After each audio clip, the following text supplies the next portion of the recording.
Okay, so sabi sa problem, water stands 2 meter below the top of the vertical triangular gate na meron daw base na 14 and height na 14. So yung gate daw natin is naka-expose siya, no? Ito yung liquid surface natin. So hanggang dito lang siya. Since wala namang shape na ganito para makuha natin yung h-bar natin or yung location, cut tayo dyan ng section, no? So meron tayong dalawang area na i-consider. Itong rectangle na to, tapos itong dalawang triangle na to, gawin na natin siyang isang consider na natin siya sa isa. Ta-times na lang natin siya kada mag-aano tayo dyan. Okay, so meron tayong missing dimension dito na height tsaka base na itong rectangle tsaka base na itong dalawang triangle. So, makukuha natin yung height na itong rectangle, minus mo lang itong 14 sa 2, di ba? 12 meters. Tapos meron tayong base dito. Hindi natin siya makukuha base lang sa pag-minus. So, gagamitin natin is similar triangle kasi meron tayong bigger triangle tapos meron tayong smaller triangle. So, height na 14, base na 14 is equal siya sa, ano yung height na itong smaller triangle? Diba itong 2 meters? 2 meters yan, diba? 2 meters. So, meron tayong 2 meters dyan. Tapos, base na B. So, ano yung base natin? So, 1 lang. 2 times 1. 2 meters. Meron tayong base na 2. Ano naman yung base natin dalawang triangle?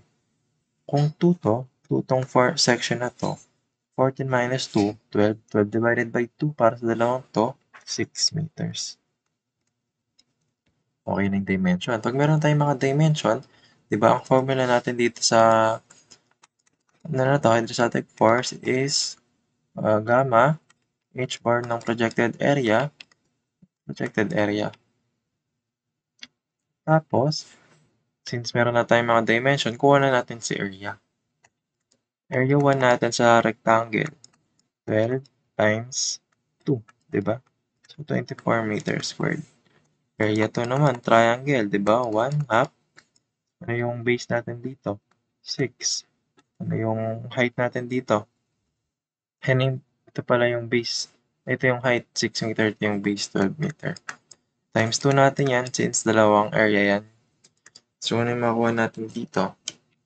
1 half ng 6 times 12 times 2. Kuha natin 72 meters squared. Ano yung total neto? Plus mo lang, ano makukuha? 96 meters squared.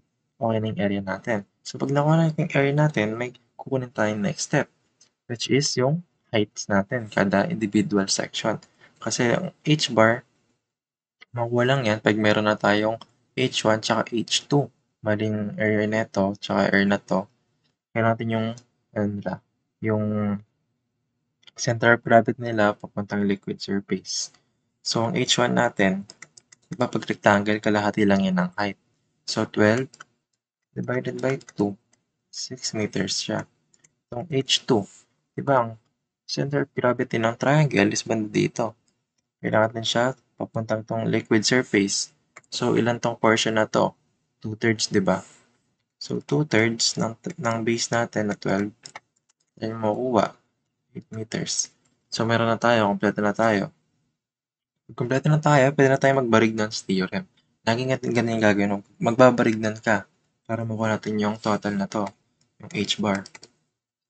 Okay. So, di ba sa barigdon, area 1, h1 plus area 2, h2 over area 1 plus area 2. Ganyan siya, di ba? Kasi papag-plus natin yung dalawang yan. May mga instances din na minus yan. So, equals natin yan. 24 times 6 plus 72 times 8. Total area 96. Ilan ngayon to? Calculate natin.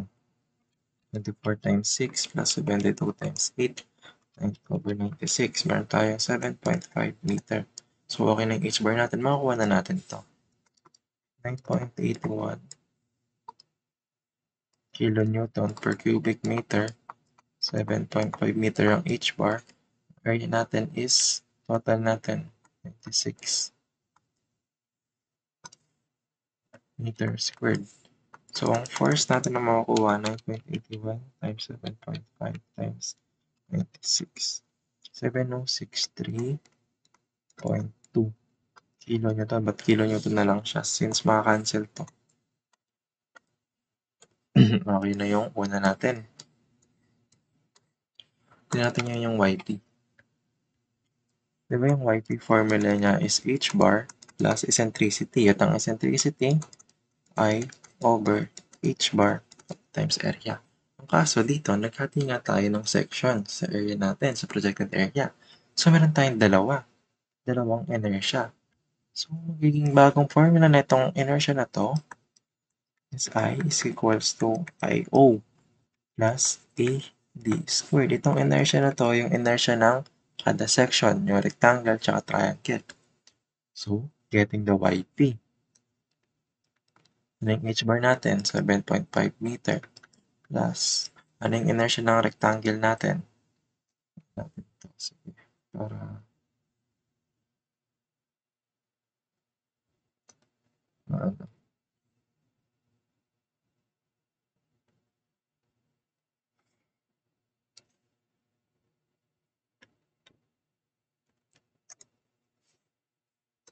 Okay.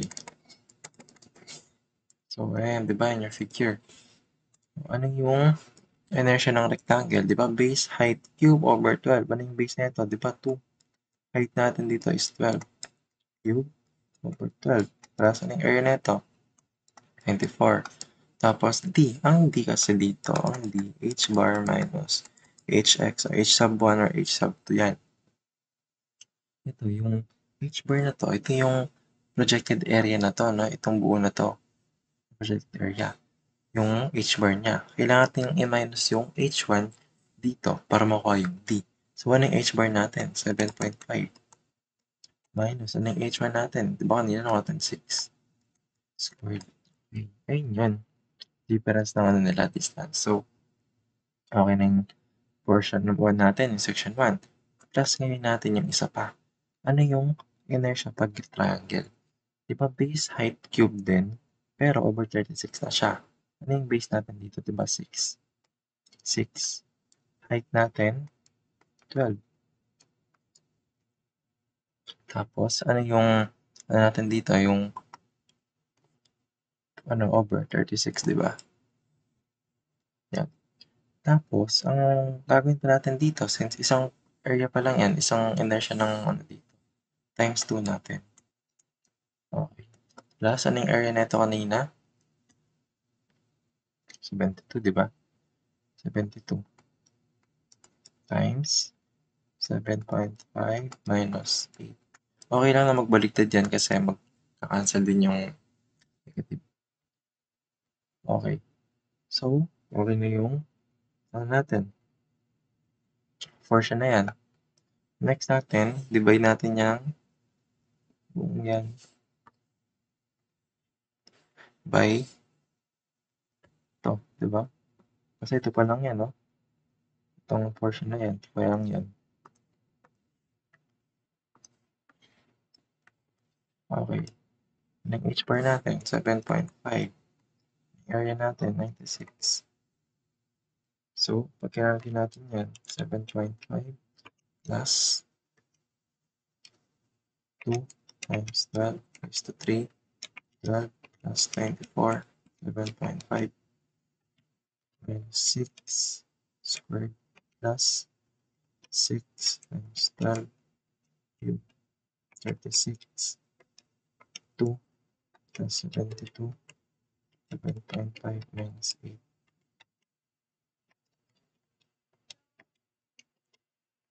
Squared